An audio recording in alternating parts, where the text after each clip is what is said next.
This is the third video in review for the final exam in Stats 251. I'm on the homework that's titled Final Exam Review. I'm on question 8. Question A is we start in on hypothesis testing. And here it says, test a claim that the mean amount of carbon monoxide in the air of U.S. cities is less than 2.32 parts per million. It was found that the mean amount of carbon monoxide in the air for a random sample of 62 cities is 2.39 parts per million with a standard deviation of 2.11 parts per million. At alpha is 0.10, can the claim be supported? All right, so we need a visualization of what's happening here. So unlike confidence intervals, somebody thinks that with confidence intervals, it was like, oh, what is the population mean? That's not what's happening with hypothesis test. With hypothesis test, someone thinks they know something about the population mean or the population proportion. In this case, it's the population mean. And that's the claim, right? So in this case, it says test the claim that the mean amount of carbon monoxide is less than. So somebody thinks that this population mean is less than 2.32 parts per million in terms of carbon monoxide. Okay, so that's the claim. Is that true? I don't know if that's true or not. Okay, how do we test to see if a claim about the population mean is true? Is we take a sample mean. The sample mean will be, maybe it's close to the population mean claim. Maybe it's not. If it's too far away from the claim, then we got to reject the claim, or at least maybe not support the claim. Okay? All right, but that's kind of like the theory. So how do we test this? Is we use a hypothesis test.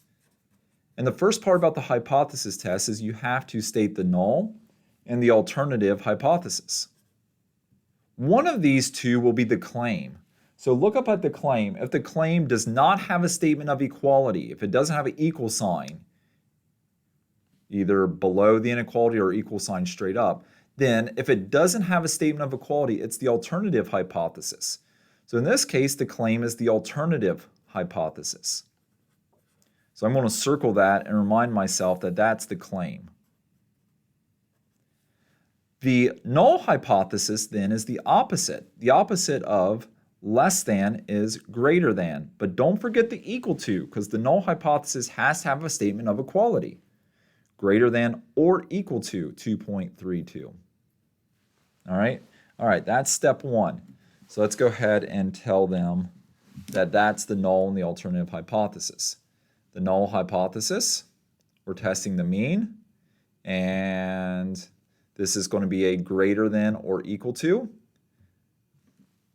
2.32. The alternative is the mean is less than 2.32. The claim, we said, was the alternative hypothesis. And then they want us to go to the second step. Now, the second step will either be critical values or a p-value. In this case, it's critical values. And critical values say, okay, well, if you're going to take a sample, how far away does the sample have to be before you say that the claim is not valid? Well, what you do is, since we're talking about the sample, we got to look at the sampling distribution, and we got to transform the sample data into a t statistic. So we're going to take the sample data and transform it into a t statistic. How far away does that t statistic have to be? Well, let's see. We got to find the critical value that tells us how far away it is. It's going to separate where we reject the null hypothesis or fail to reject the null hypothesis. Remember, this graph always helps us to make a decision about the null hypothesis. Okay? The critical value can be found by looking at the critical value table. We'll look at it for a second, but the critical value table will need to know the alpha value. That is given up on the problem. It's 0.10. It will need to know if it's one tail or two tail. In this case, it's one tail because you look at the alternative hypothesis. The alternative hypothesis is a less than symbol. So our one tail will be over in the less than area. One tail. And that one tail is on the left because the alternative hypothesis is less than. And we need to know the degrees of freedom. Now the degrees of freedom is the sample size minus 1. In our sample, they say that they took a sample of 62 cities. So the degrees of freedom is 62 minus 1, or 61. All right, let's get that critical value now. We'll go to the table. Critical value table, I got that here somewhere.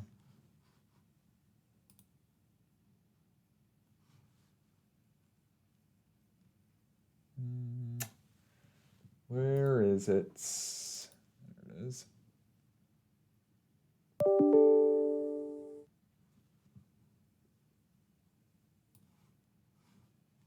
All right, so there's my critical value table. Degrees of freedom we said was 61.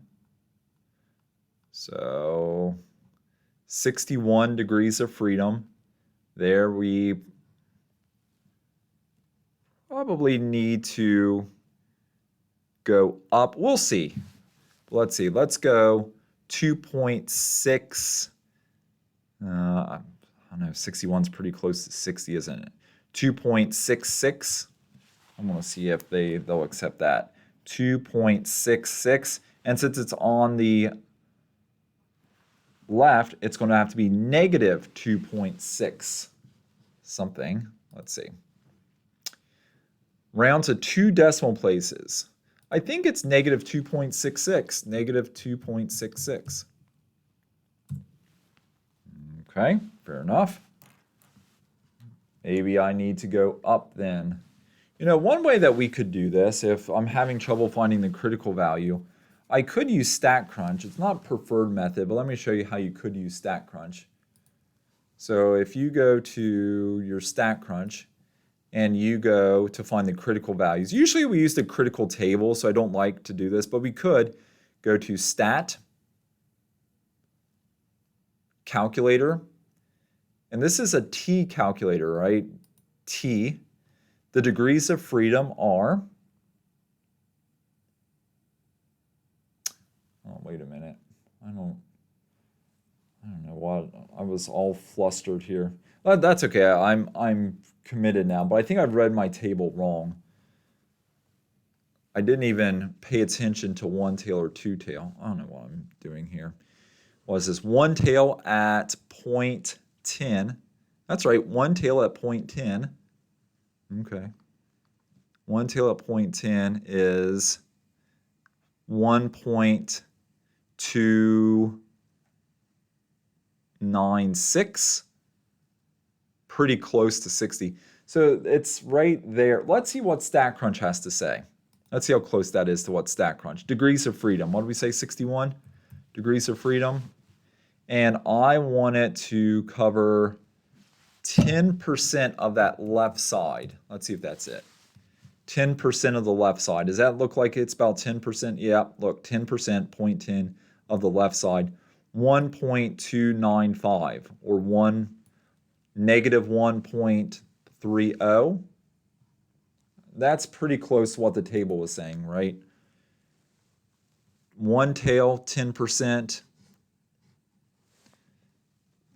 Negative 1.30. Okay, that's good. All right. Man, that wasn't even close. Negative 1.30. All right, there's the critical value. Now, where are we going to reject the null hypothesis is out on the tail. And you know that we only have a right tail, sorry, a left tail. So there it is, right? There's my critical value right there. And I will reject anything that's less than that critical value since it's over on the left. So this is where I reject here, negative 1.30. This is where I reject. All right, so I got my borderline. Now let's take my sample. I got my sample of 62 cities. The average part per million of those 62 cities was 2.9, 2.39, right? And so let's convert that with a standard deviation of 2.11. Let's convert that over to a t-statistic using StatCrunch. So I can convert that to a t-statistic by going to stat, t-stat, one sample with summary. Here we go.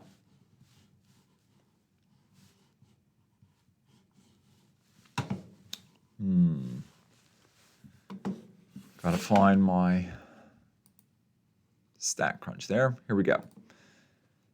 Finding my sample data, converting it to a t-statistic with summary. My sample mean was 2.39. My sample standard deviation was 2.11. My sample size was 62. I want a hypothesis test. I think that the population mean was, what was the alternative? The alternative was less than what? Less than 2.32. Okay, that looks good. I got my sample data good. I got my hypothesis, my null, my alternative hypothesis looking good. Let's get that t-statistic. There it is. 0.26. 0.26 what? 12. All right, well, where is that on the normal curve? In the middle is 0, so it's a little bit above the average. It's a little bit above. That's definitely not in the reject zone. So I fail to reject the null hypothesis. Why? Because my sample data told me that I shouldn't reject the null hypothesis. This critical value and this table tells me what to do with the null hypothesis. Don't reject the null hypothesis. All right, well, let's tell them. What was your sample data? When I converted it to a t-statistic, my sample data was only this far away. That means that I will not reject the null hypothesis. It's not in the rejection region. Now it says, well, tell me about the claim. Ooh, well, my claim wasn't the null hypothesis. My claim was the alternative hypothesis. So we're not going to reject the null hypothesis. That means that the alternative hypothesis, that's not supported. And whenever we talk about the alternative hypothesis, we do use that word support. So it's not supported. There is not enough evidence at the alpha value 10%. There's not enough evidence to support the claim that it is less than. Remember, the claim was that it was less than 2.32 parts per million. That was the claim. Okay. Let me get this out of here so you can see what's up. That might be okay, right? There's not enough evidence at the alpha value 10% to support the claim, not enough evidence to support the claim that carbon monoxide is less than 2.32 parts per million. All right, that's number 8.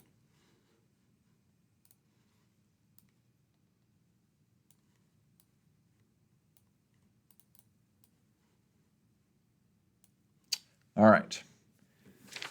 Maybe for this video, we can do one more. Hypothesis test, but on proportions instead of means. Take a look at number 9. Let's see what we got. Number 9 says this. A research center claims that 29% of adults in a certain country would travel to space if they could afford it. Here's the entire population. Somebody claims that the proportion of people in the entire population that would go to space if they could afford it is 29%. I'll say 0.29. Okay? Is that true? Is that claim true? I don't know. I'm going to have to get a sample and see what the sample proportion has to say and see if the sample proportion is going to validate that claim about the population proportion. Okay? So how do I test that claim about the population proportion? Is the first thing I got to do is I got to set up the hypothesis test using the null and the alternative hypothesis. Well, to set up the null and the alternative hypothesis, you look up at the claim, and if your claim has a statement of equality, that claim is the null hypothesis. The null hypothesis always has a statement of equality. So in that case, your claim is the null hypothesis. Unlike problem 8, where that claim did not have a statement of equality, your claim was the alternative. In this case, the alternative is the opposite of equal to, which is not equal to 0.29. All right, so there we go. We got the null and the alternative hypothesis. The claim is the null hypothesis that it is equal to. That looks like it's pretty close to this, 29%. The null and the alternative hypothesis then is the population proportion is 0.29, and then the alternative is that it's not 0.29. Okay, well, how do we know which one is right or which one is wrong? Well, we go to step 2 then. Step 2 says you either find critical values or p-values. In this case, they're going to use p-values. The p-value, in this case, can be found by StatCrunch, but first things first is they're going to take my sample data up here, and they're going to convert it over to a z-statistic, and then ultimately a p-value. Well, let's see what our sample data is. Well, our sample data says they took a sample of 1,100 adults, and 1,100 adults. Out of 1,100 adults, 31% of the 1,100 adults said that they would go to space. Let's find out what is 31% of 1,100. Let's see what we got here. There's my calculator. Let's see, what is 31%, 0.31% of 1,100? That's 341. 341 individuals said that they would go to space. From the sample, 31%, which is not 29%, but is there enough of a difference to say that the claim is false? I don't know, we got to see. So how are we going to get this z-statistic and p-value? We got to go to StatCrunch. So we got to go to stat, proportion stats, and now we have a summary. One sample with summary.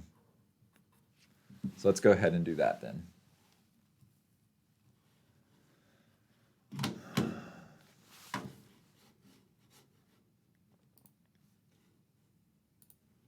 Stat, proportion stat, one sample with summary. What did we say? We said that sample showed that 341 out of 1,100 would go to space. That's our sample data. What is our null and alternative hypothesis? Our null hypothesis is 0.29. The alternative is not 0.29. Okay, I'm ready to go. Give me a z-statistic and a p-value. There it is. There's my z-statistic and p-value. I can copy and paste them in. Copy, paste it, 2 decimal places. Here comes the p-value. Remember, the p-value is the probability that you would see this kind of sample if the null hypothesis was true.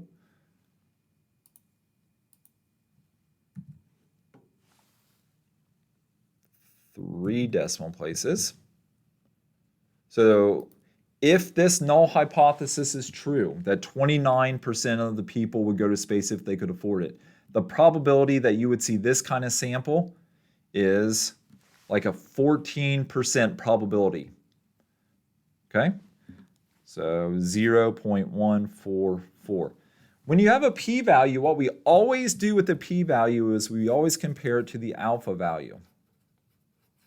The alpha value in this case is should give it to us 0.10. All right. Do you remember the statement? If the p-value is less than alpha, reject the null hypothesis. However, if the p-value is greater than alpha, you fail to reject the null hypothesis. In this case, the p-value is greater than alpha, so we fail to reject the null hypothesis. Fail to reject the null hypothesis. The null hypothesis, I'm not going to reject you. You get a check mark. It's the alternative hypothesis that gets the X. Fail to reject the null hypothesis. And then what's up with the claim? Well, the claim, the null hypothesis, that is supported, right? I'm not going to reject it. There is not enough evidence to reject the claim. Anytime your claim is the alternative, I guess I can go there. Anytime your claim is the alternative hypothesis, like number 8, use words like support. Anytime the claim is the null hypothesis, you use words like reject. There's not enough evidence to reject the null hypothesis. There's not enough evidence to reject the claim. All right, so that's good. That's number 9. All right. So let's see what's going on number 10. Yeah, number 10, we start looking to see if there's a significant difference between two samples. That'll be a good place to start on the next video. See you then.